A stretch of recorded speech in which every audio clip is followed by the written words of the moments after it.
Hello everyone, सबको अपने channel V L classes में दिल खोल कर स्वागत है। आज हम आपको जो बताएंगे ये हिंदी का प्रश्न उत्तर बताएंगे आपको।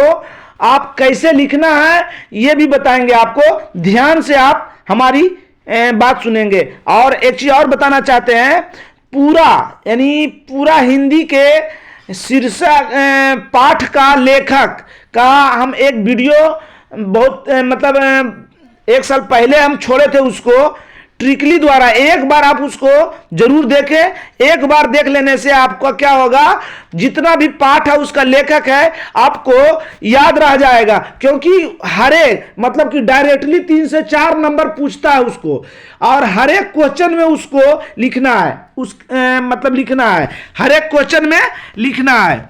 इसलिए वो पाठ और लेखक का याद करना आपको एकदम मस्ट इंपॉर्टेंट है। इसलिए उसको हर हाल में आपको याद रखना है। देखिए, किसी भी प्रश्न, हिंदी के प्रश्न को उत्तर लिखने से पहले आपको हर एक बार आपको ये लिखना होगा कि ये जो प्रश्न है इस शीर्षक से लिया गया है और इसका लेखक ये है। अगर इतना लिखते हैं आप तो आपको बहुत ज्यादा बेनिफिट होगा, है ना, बहुत ज्यादा आपको फायदा होगा। इसलिए हर एक क्वेश्चन में ये बात जरूर लिखिएगा। अगर ध्यान में है तो आप पूरा लेखक याद कैसे रखिएगा तो हम आपको बता ही दिए हैं कि उसका ट्रिक है। ट्रिक से आप आराम से याद कर लीजिएगा। गोदली जो भाग 2 का है उस चैप्टर का सबसे पहला चैप्टर है श्रम विभाजन और जाति प्रथा, जिसे भीमराव अंबेडकर साहब जी ने दिए हैं। जाति प्रथा जैसे ही आ गया तो समझे भीमराव अंबेडकर, क्योंकि उसी के मारे हुए इतना वो अध्ययन किए, पढ़ाई किए कि उस समय वो सोच लिए थे कि इसको हम बदल कर रखेंगे। क्योंकि उनको इतना ठोकर खाना पड़ा पढ़ने के लिए, बैठने के लिए, कहीं पर जाने के लिए उनको बहुत ज़्यादा परेशानी हुआ है हुए थे। इसलिए वो हमारा संविधान लिखे हैं। समझ रहे हैं।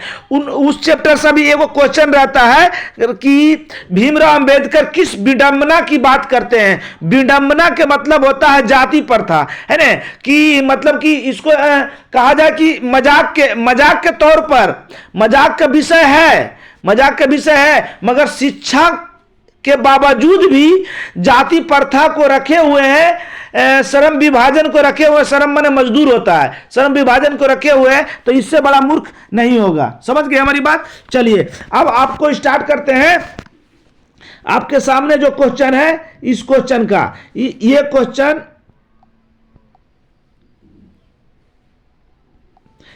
है, धर्म की दृष्टि से भारत का क्या महत्व है। धर्म की दृष्टि से भारत का क्या महत्व है, समझ रहे हैं। महत्व है भारत से हम क्या सीखे। पाठ के आधार पर इस चैप्टर का क्या नाम है, भारत से हम क्या सीखे, है ना, भारत से हम क्या सीखे। इस पाठ के आधार पर आप बताएं। देखिए, धर्म जो क्या है, हमें जीने के लिए सिखाती है। हमें जो है जीने के लिए सिखाती है, कैसे चलना, कैसे किसी से बात करना है, ये सब हमें धर्म में मिलता है। सामाजिक नैतिक ज्ञान जो मिलता है, किताबी ज्ञान नहीं, सामाजिक नैतिक ज्ञान जो मिलता है वो हमें धर्म से मिलता है। याद रखिएगा, धर्म एक दृष्टि से भारत अत्यंत महत्वपूर्ण है। धर्म के मामले में भारत जुगों से इसका नाम जानते हैं। इसलिए कि धर्म एक उद्भव और उसके नष्ट होने के रूप में यहाँ प्रत्यक्ष ज्ञान यहाँ होता है।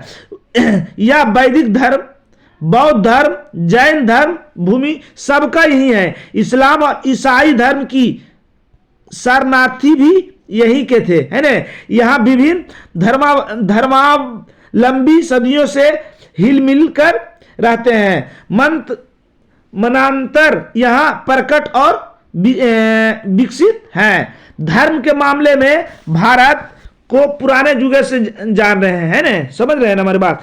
अगला क्वेश्चन क्या है, मैक्स मूलर की दृष्टि से सच्चे भारत के दर्शन कहाँ मिलते हैं। तो सच्चे भारत के दर्शन आपको गांव देहात में मिलेंगे। क्यों? क्योंकि गांव देहात में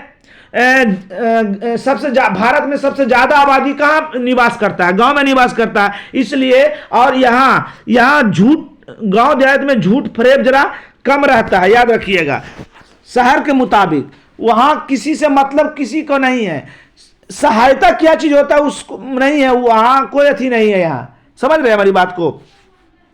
क्या उत्तर है? मैक्स मुलर की दृष्टि से सच्चे भारत का दर्शन मुंबई, कोलकाता, चेन्नई जैसे शहरों में नहीं, भारत के गांव में होते हैं, क्योंकि इनकी सर्वाधिक आबादी गांव में बसती है। यही हार्दिक संपन्नता और आर्थिक विसंपन्नता है। धर्म और इतिहास के अवशेष की सुरक्षित है। धर्म और इतिहास सब कहां सुरक्षित है? सब कहां सुरक्षित है? गांव में हमारा सुरक्षित है। समझ गए? चलिए अगला क्वेश्चन देखिए। चलिए अगला क्वेश्चन आपके सामने है। परंपरा ज्ञान किसके लिए आवश्यक है और क्यों? परंपरा के मतलब समझ रहे हैं? परंपरा तौर पर हम ये कर रहे हैं, हमारे बाबूजी भी कर रहे थे, हम भी कर रहे हैं परंपरा तौर पर। तो परंपरा ज्ञान किनके लिए है? परंपरा का ज्ञान उसके लिए है जो भारत के सभ्य और संस्कृति को छोड़कर अंग्रेज के सभ्य और संस्कृति को पकड़ रहे हैं। ये चैप्टर 21 चैप्टर से लिया गया है। परंपरा का मूल्यांकन चैप्टर से लिया गया है। जिनका लेखक, जब लेखक वाला पाठ वाला याद करिएगा ने तब आपको इसमें लिखिएगा, समझिए। इसलिए उसको देखना जरूरी है। परंपरा का ज्ञान है ना, जो हमारे सभ्य संस्कृति को पलट रहे हैं, उलट रहे हैं, बदल रहे हैं, उसको जरूरी है परंपरा का ज्ञान लेना, है ना। जो भारत की संस्कृति को छोड़कर अंग्रेज की संस्कृति को पकड़ रहे हैं, समझ रहे हैं, उनको परंपरा का ज्ञान लेना आवश्यक है। समझ गए? चलिए, जो लोग साहित्य में युग परिवर्तन चाहते हैं, जो लकीर के फकीर नहीं है, लकीर का फकीर में जो बोले वो वही बात नहीं है ना, और जो रूढ़ियां तोड़कर क्रांतिकारी साहित्य की रचना करना चाहते हैं, उनके लिए साहित्य का परंपरा का ज्ञान जरूरी है ना। उनके लिए साहित्य का परंपरा का ज्ञान जरूरी है। ऐसा इसलिए कि साहित्य की परंपरा के ज्ञान से ही प्रगतिवादी दृष्टिकोण विकसित होता है ना। प्रगतिवादी दृष्टिकोण विकसित होता है, याद रखिएगा, यही याद सिर्फ करना है। और परिवर्तक मूलक साहित्य का जन्म देता है। जब हमने बोले कि परंपरा का ज्ञान उसके लिए है जो हमारा धर्म, हमारा संस्कृति, हमारा जैसे हम बोल रहे हैं वैसे भी लिख सकते हैं। संस्कृति को बदलकर अंग्रेज दूसरे को संस्कृति यहां पर लाना चाह रहे हैं, उनको परंपरा का ज्ञान लेना आवश्यक है। समझ गए? चलिए अगला क्वेश्चन क्या है? अगला क्वेश्चन क्या है देखिए। अगला क्वेश्चन है, घनानंद के अनुसार परहित के मतलब दूसरों की भलाई के लिए देह धारण कौन करता है? तो इनमें ये जो है ना, अति शुद्धो स्नेह को मरग है, इस चैप्टर से लिया गया है, जिसका जो है ना घनानंद थी, है ना लेखक। परहित दूसरों के लिए इस चैप्टर में बताया गया बादल टूटता है, बादल अपने मतलब कि जो उनके पास रहता है उनको त्यागता है, किसके लिए? दूसरों के लिए, धरती के लिए। जो धरती सूखे हुए हैं उनको मतलब सूखी धरती को हरा भरा बनाने के लिए बादल त्यागता है, बादल भलाई करता है, अपने जिगर के टुकड़े को, है ना, पानी को इकट्ठा करके उसके बाद इनके लिए बरसाता है। ऐसे लोग पृथ्वी पर बहुत कम होते हैं, है ना। परहित के लिए बादल देह धारण करता है, बादल जल का भंडार होता है और वह बनाता ही है बरसने के लिए, बनता ही है बरसने के लिए। बरसने के बाद उनका अस्तित्व समाप्त हो जाता है। बादल सूखी धरती पर बरसकर उसे हरा भरा बना देता है। गर्मी से तप्त धरती को सुकून देने के लिए बादल अपने अस्तित्व को समाप्त करते हैं। बादल अपने अस्तित्व को समाप्त करते हैं ना, समाप्त कर मतलब इनके धरती माता के भलाई के लिए वो अपने अस्तित्व को समाप्त करते हैं, अपने चीज को खोते हैं। अगला क्वेश्चन देखिए, चलिए अगला क्वेश्चन आपके सामने है, देवता मिलेंगे खेतों में खलिहानों में, पंक्ति के माध्यम से कवि किस देवता की बात करते हैं और क्यों, है ना। ये जो चैप्टर है जनतंत्र का जन्म चैप्टर से लिया गया है ना, जनतंत्र का जन्म से लिया गया है। ये क्या कहते हैं, देखिए क्या कहते हैं, देवता कहाँ मिलेंगे, देवता मिलेंगे खेतों खलिहानों में, खेतों और खलिहानों में। तो खेत खलिहान में क्या रहता है, मजदूर किसान रहता है। मजदूर किसान ही सबसे बड़ा राजा है, सबसे बड़ा राजा है। उसी के अनुसार उसी से कोई अगर देश में राज कर रहा है तो उसी का देन है ना, मजदूरों और किसानों का ही देन है। क्यों, इसलिए कहते हैं कि जनता जो होता है राजा होता है, और राजा उसी पर निर्भर रहता है ना, जिनको ही बनाते हैं वही बनता है। कवि दिनकर के अनुसार जनतंत्र में जनता ही सब कुछ होता है। प्रजातंत्र में यानी लोकतंत्र में है जनता ही सब कुछ होता है। याद रखिएगा, जनता ही किसी को राजा बनाता है, वह राजा होता है। उसी के नाम पर, उसी के हित के लिए उसके द्वारा अधिकार प्रदत्त लोग शासन करते हैं। उसी के नाम पर, उसी के बोलेगा कि हम आपके लिए काम करेंगे, उसी के बदले में लोग, जनता जो है उनको राजा बनाते हैं और वो शासन करते हैं। इस प्रकार प्रजा ही राजा है, जनतंत्र का देवता है, प्रजा ही जनतंत्र का देवता है। और चूंकि प्रजा किसान और मजदूर है, अतः कभी कहता है कि जनतंत्र की देवता राजप्रसादों में, मंदिरों में नहीं मिलेंगे, राजप्रसादों मंदिरों में नहीं मिलेंगे, ये मिलेंगे खेतों और खलिहानों में, सड़कों पर। बात समझ गए। चलिए अगला क्वेश्चन देखिए। चलिए अगला चैप्टर है, छाएं दिशाहीन सब और क्यों पड़ती है, स्पष्ट करें। ये जो चैप्टर है ना, हिरोशिमा से लिया गया है ये प्रश्न। हिरोशिमा जो है जापान में पढ़ते हैं, वहां पर बम गिराया गया था, परमाणु बम गिराया गया था, अणुबम बोलिए, परमाणु बम गिराया गया था। सोचिए 1945 में गिरा है, दोनों बम 1945 में गिरा है ना, एक नागासाकी एक हिरोशिमा पर। तो हिरोशिमा की बात कर रहे हैं, उस समय गिरा है। अभी जो है वहां 45% लोग विकलांग है। अभी उसका प्रभाव कितना दुष्कर्म है, कितना खराब है कि अभी भी वहां के लोग जो है उससे जूझ रहे हैं, उससे मतलब जो जन्म ले रहा है अभी उसका असर है। सबसे ज्यादा वृद्ध लोग जापान में, याद रखिएगा, है सबसे ज्यादा बूढ़ा कहां मिलेगा, जापान में, सबसे युवा भारत में। तो इस प्रसंग में कहा गया कि अणुबम का प्रहार जापान के हिरोशिमा शहर पर किया गया था, वह विनाशक था। तब तो बोल रहे हैं कि अभी तक वह 45% लोग विकलांग है, जिसमें से सभी तरफ जलने की रोशनी निकल रही है। इतना मतलब लोग मरे थे कि चारों तरफ लोग जल रहे थे, उसका रोशनी निकल रही थी। मानव के दिशाहीन मानवता का नाश कर स्वयं भी शर्मसार होता है ना। मानव जो है इस दिशा, ये कदम उठाए थे, ये क्या था, दिशाहीन मानवता था। ये मानव का लक्षण नहीं था, जो दूसरों को नाश करके संसार होता है। अतः उसकी छाया भी दिशाहीन होती है, उसकी छाया भी क्या होती है, दिशाहीन होती है। दूसरा क्वेश्चन है, हिरोशिमा में मनुष्य की साखी के रूप में क्या है।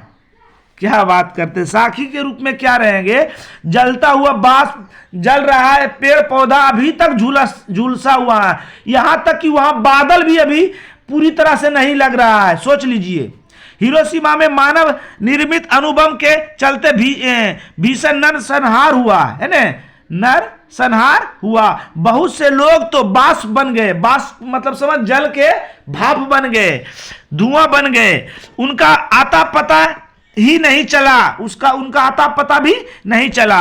हाँ, जो लोग नहीं रहे उत्ताप में सुहा हो गए, मतलब कि वो जलकर राख हो गए। यहां पर ये सब समझ में नहीं आ रहा, जलकर राख हो गए। उनमें से कुछ भी छाए झुलसने पत्थरों, दीवारों और सड़कों पर उनकी साखी के रूप में कहीं भी मनुष्य की संहारक प्रवृत्ति की साखी के रूप में मौजूद है। क्या क्या है? पत्थर, दीवार, सड़क, यही सब है और सब झुलस कर बांस बन गए हैं। समझ गए? चलिए अगला क्वेश्चन देख। चलिए अगला क्वेश्चन है हमारी नींद कविता। इस कौन कविता से लिया गया है? हमारी नींद कविता से लिया गया है ना। किन किन अत्याचारों का और क्यों जिक्र किया है? किन किन अत्याचारों का जिक्र किया और क्यों, है ना? तो अत्याचार कौन रहता है? जो गरीबों को सताता है ना, जो गरीबों को सताता है, जो दूसरों पर अत्याचार करता है, दूसरों पर अत्याचार करता है, वो लोग क्या है? अत्याचारी लोग हैं। कवि ने अपनी काव्य रचना हमारी नींद में अनेक अत्याचारों का उल्लेख किया है। सबसे पहले ये लिखिएगा, उसकी दृष्टि में वो सभी अत्याचार हैं, वे सभी अत्याचार हैं जो जीवन की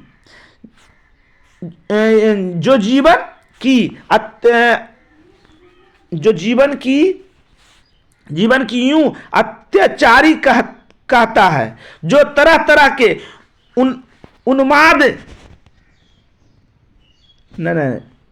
यूं ही अनेक समस्याओं को जन्म देता है। इनके बाद कभी उन लोगों को अत्याचारी कहता है जो तरह तरह के उन्माद में दंगे कराता है। सबसे एकदम बस यहीं से लिखिएगा, उन अत्याचारों, मतलब कभी सब देखिए क्या लिखिएगा, कवि ने अपनी काव्य रचना हमारी नींद में अनेक अत्याचारों का उल्लेख किया है, जैसे जो दंगे कराते हैं, जो तरह तरह के दंगे कराते हैं। इतना ही नहीं, जो विरोध के घर द्वार को आग में हमले करते हैं, है ना, हमले करते हैं। फिर कभी कहता है कि सत्ता या साम्राज्य विस्तार के लिए नाना प्रकार के बम का इस्तेमाल करते हैं, है ना, अपनी सत्ता के लिए गोलीबारी, युद्ध, है ना, गृह युद्ध करवाते हैं। सर्वनाश करने वाले भी अत्याचारी हैं, है ना, अत्याचारी हैं। इनके अलावा कभी उन लोगों को भी अत्याचार में शुमार है, मतलब उन लोगों को कभी उन लोगों को भी अत्याचार में शुमार करते हैं, मतलब अपने अथी में जहां, मतलब कि क्या कर रहे हैं फिर से, इनके अलावा कभी उन लोगों को भी अत्याचार में शुमार करते हैं। शुमार का मतलब हुआ अपने लिस्ट में जो अंधविश्वास को जन्म देता है, जो अंधविश्वास को जन्म देता है, गरीबों की धार्मिक भावनाओं का शोषण करता है ना। इन सब कवि के नजरिए में अत्याचार हैं। अगला क्वेश्चन है कि बेटे के आंसू कब आते हैं और क्यों? सृष्टि विकास की कथा क्या है? ये अक्षर ज्ञान से लिया गया है ना, या अथवा में पूछता है कवियत्री के अनुसार बेटे के आंसू कब आता और क्यों, है ना। बेटे के आंसू ज्ञान अक्षर की सीढ़ी चढ़ता है धीरे धीरे, जब यही मेन है, जब डा लिखना चाहता है तो काफी परेशानी होती है। डा की टेढ़ी मेढ़ी बनावट उससे समझ में नहीं आता है, और जो है ना, डा को माँ और बिंदु को उसी गोद में बैठा मान लेने की भी वह लिखने में सफल नहीं होता है। जो मतलब कि टेढ़ी मेढ़ी अक्षर को लिखने में सफल नहीं होता है, और जब लिखने में नहीं होगा तो स्वाभाविक है कि वह मतलब कि उसके आंख में आंसू आ जाएंगे, है ना। जब नहीं लिख पाते तो उनके आंख में आंसू आ जाते हैं, किंतु उसकी असफलता में आंसू, उसमें हताशा नहीं, उत्साह पैदा होता है। उस समय जब वो नहीं लिख पाता, उसको हताशा नहीं है, उत्साह पैदा करते हैं, और यह उत्साह ही सृष्टि विकास की यथा है। समझ गए? सीधा याद रखिए, जो है ना अक्षर ज्ञान सीधा है कि अक्षर ज्ञान जब लिखता है, डा लिखने में उसको काफी परेशानी होती है, डा लिखने में काफी परेशानी होती है टेढ़ी मेढ़ी अक्षर को, तो हताश होता है, उसके आंख में आंसू आते हैं, किंतु उससे उस समय उसे उत्साह देने का जरूरत होती है ना, ताकि वो फिर से उसी रास्ते पर चले, उसी रास्ते पर आए। अगला क्वेश्चन है रंगरप्पा कौन था, हुआ मंगम्मा से क्या चाहता था, है ना। एक गांव था, है ना, रंगरप्पा मंगम्मा के गांव का आदमी था, है ना। लफुआ था, जुआरी था, पियक्कड़ था, बड़ी शौकीन तबीयत का था, है ना। कभी कभी जुआ भी खेलता था, कभी कभी जुआ खेलता था, पीता था भी। जब उसे पता चला कि मंगम्मा के बेटे, क्योंकि मंगम्मा जो है ना वो अपने घर में बेटा सास से लड़ गया था, तो जो दही बेचने के लिए जाता था उस सब पैसा वो उसी के पास रहता था। तो अब किस मतलब दो नजरिया से, एक मतलब कि उसके शारीरिक रूप से भी हो सके उस पर अटैक करे, या हो सके उस पैसा लेने के लिए रंगरप्पा उसके साथ अथी करे, बेटे से अलग रहने लगी। तो मंगम्मा के पीछे पड़ गया। एक दिन उसे हाल चाल पूछा, बोला कि मुझे रुपयों की जरूरत है, दे दो, लौटा दूंगा। मंगम्मा ने जब कहा कि पैसे कहाँ है, तो बोला कि पैसे यहाँ वहाँ गाड़ कर रखने से क्या फायदा। दूसरे दिन रंगरप्पा ने अमराई के पीछे रुक कर वहां पकड़ लिया। बोले ना, यहाँ पर दू अथी होता है, एक पैसा लेके हो या एक उस पर अत्याचार करने के लिए हो। कहा जरा बैठो मंगम्मा, जल्दी क्या है। दरअसल रंगरप्पा लालची और लम्फट दोनों ही था। हाँ देखिए, दोनों ही था, दोनों के थी से था। ठीक, समझ गए। अगला क्वेश्चन, मंगम्मा की बहू ने विवाद निपटाने में पहल क्यों की। बहू ने सास को मनाने के लिए कौन सा तरीका अपनाया। कोई भी सास ससुर में, सास और पुतु में लड़ाई हो तो उसका निदान उसका छोटा बच्चा ही करता है। क्या करता है? छोटा बच्चा ही करता है। बस यही याद रखिए। बहू ने जब पता चला कि रंगरप्पा उसकी सास मंगम्मा के पीछे पड़ गया है तो उसके कान खड़े हो गए। कहीं सास से रुपये पैसे रंगरप्पा ना ले, इसका आकांक्षा इस अथी से वह बेचैन हो गई और उसने एक योजना बनाई, एक मतलब कि बुद्धि लगाया कि अपने बेटे से कहा कि जा दादी के पास, तुझे मिठाई देती है ना, अगर मेरे पास आया तो पीट दूंगा। बचवा को अपना बोला कि तुम अपने पास दादी के पास रखो, दादी तुम्हारा मिठाई देगा कहता। वास्तविक मिठाई देता था, लड़ाई होने के बावजूद भी मानता था। अब बोलता है सास का मतलब अपना बेटा से ज्यादा पोता पर अथी रहता है, नहीं कहता है मूर से ज्यादा शुद्ध प्यारा होता है। समझ रहे हैं। तो बचवा को भेज दिया, वो दादी के पास रहने लगा। दादी मतलब मिठाई देता है, अगर मेरे पास आए तो पीटूंगी। बस बच्चा मंगम्मा के पास आकर रहने लगा। मंगम्मा भी उससे चाहती थी। एक दिन पोता जिद कर बैठा कि मैं भी बेंगलुरु चलूंगा। मंगम्मा क्या करे, माथे पर जो भी बेचने के लिए जाता था, बगल में बच्चा, मुसीबत हो गई। तब बेटे और बहू ने आकर कहा कि उस दिन गलती हो गई माँ, अब घर लौट आइए। पैसा के लिए मतलब कि मेन जो पैसा था ना, बेच रही थी रोज, उसकी पैसा के लिए उसका बहू जो ये कारनामा की। देखिए अगला क्वेश्चन है, लक्ष्मी कौन थी, उसकी पारिवारिक स्थिति का चित्रण करें।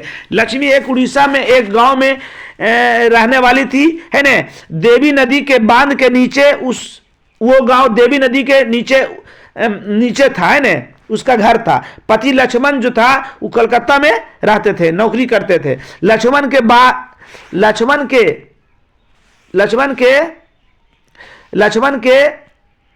4 बच्चे थे। को बच्चे थे? 4 लिखा हुआ, 4 बच्चे थे। लक्ष्मण की कमाई से भरण पोषण नहीं हो पाता था, सो लक्ष्मी तहसीलदार मतलब कि वहां के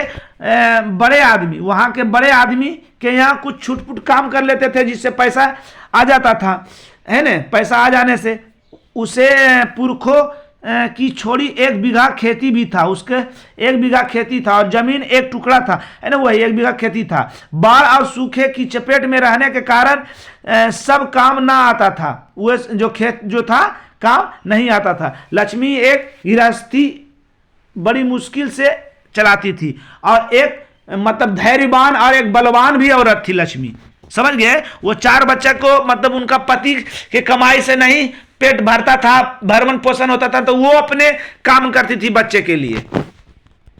चलिए अगला क्वेश्चन देखिए। अगला क्वेश्चन है कि मां मंगू को अस्पताल में क्यों नहीं भर्ती करना चाहती थी। सोचने वाली बात है। मां ये जो है ना कहानी, टोटल कहानी जो है मां पर के ऊपर है ना। मां मंगू को 2 कारणों से अस्पताल में भर्ती नहीं करना चाहती थी। पहला कारण कि लोग लिहाज मतलब कि लोग क्या कहेंगे कि बेटी है तब तो अस्पताल में छोड़ के चली आई, पहला कारण। दूसरी कारण जो मंगू जो था वो बुद्धिहीन था, वो उनको अपना शौच भी सही से नहीं कर पाती थी, तो सोचती थी कि कौन उसको रोज उठाएगा, कौन उसको कपड़ा बदलेगा। यही 2 कारण था। यही 2 कारण पूरा में लिखा हुआ, याद रखिएगा। पढ़ देते हैं। मां मंगू को 2 कारण से अस्पताल में भर्ती करना नहीं चाहती थी। पहला कारण लोक लाज, वह समझती थी कि यदि मंगू को अस्पताल में भर्ती करा देगी तो लोग कहेंगे कि बेटी के प्रति उसके हृदय में ममता और दुलार नहीं है। वह अपनी बेटी की सेवा करना नहीं चाहती है, भला समझती है ना। मतलब दूसरी कारण है कि मां जानती थी कि मंगू पूरा पागल है, उसे किसी चीज की सुविधा शुद्ध नहीं है ना, किसी चीज की ज्ञान नहीं है। वह मल मूत्र की बिछावन पर ही कर देती है, ठंडी रात में ओढ़ना फेंक देती है, खाना भी खुद नहीं खाती है, खिलाना पड़ता है। यही सब कारण था जो अस्पताल में भर्ती नहीं करना चाहते थे, समझ गए। चलिए अगला क्वेश्चन। पपाती कौन थी, वह शहर क्यों लाई गई थी। पपाती जो ईबी माँ के ही कहानी के ऊपर है। पपाती तमिलनाडु के एक गांव की महिला बल्ली अमाल की बेटी थी। क्या याद रखिएगा, बल्ली अमाल की बेटी थी। उसे बुखार आ गया। जब बल्ली अमाल उसे लेकर गांव से प्राइमरी हेल्थ सेंटर में दिखाने गई तो वहां के डॉक्टर ने अगले दिन सुबह ही जाकर नगर के बड़े अस्पताल में दिखाने को कहा। बस पपाती को लेकर सुबह की बस से नगर बड़े अस्पताल में दिखाने पहुंच गए। चलिए अगला क्वेश्चन है, सीता अपने ही घर में घुटन महसूस क्यों करती थी। अब कोई भी उससे बोलेगा नहीं, करेगा नहीं, डांट के बोलेगा तो अपना घर में ही घुटन महसूस करबे करेगा। कहता है ना कि एक माँ जो है वो 4 बच्चे को आराम से पाल सकता है, मगर 4 बच्चे उस एक माँ को नहीं पाल सकते हैं, है ना। इसी के लिए वो सोचती है, पुराने कहानी उनको दिमाग में लाती है, उसी को सोच कर मतलब कि वो रोती है, घुटन महसूस करती है। सीता के 3 बेटे, बहू और पोते पोतियां हैं। मात्र बच्चों को छोड़कर उससे किसी को लगाव नहीं है। मतलब कि बच्चों को छोड़कर किसी से लगाव नहीं था, सोच लीजिए। बच्चे भी जब आकर उसके पास खेलते कूदते तो बहुएं चीखती चिल्लाती। कोई बेटा पास आकर उसका हाल चाल नहीं पूछता, ना कभी कोई आकर बैठता। बहुएं अक्सर जली कुटी सुनाती। तीनों बेटे ने तय कर लिया कि सीता बारी बारी से हर एक के यहाँ रहेगी और उसके ही खाएगी। इसी कारण सीता को अपने घर में घुटन महसूस करती।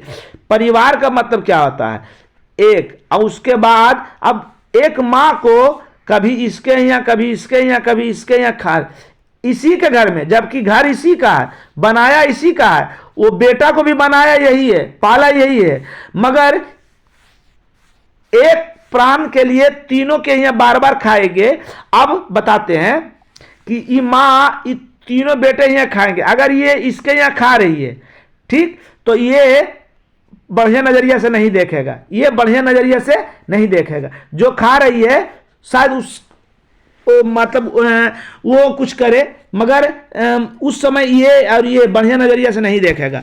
तो घर इसी का, सब कुछ इसी का, उसके बाद भी वो अलग अलग उसको खिलाए, इसी से वो घुटन महसूस करती थी।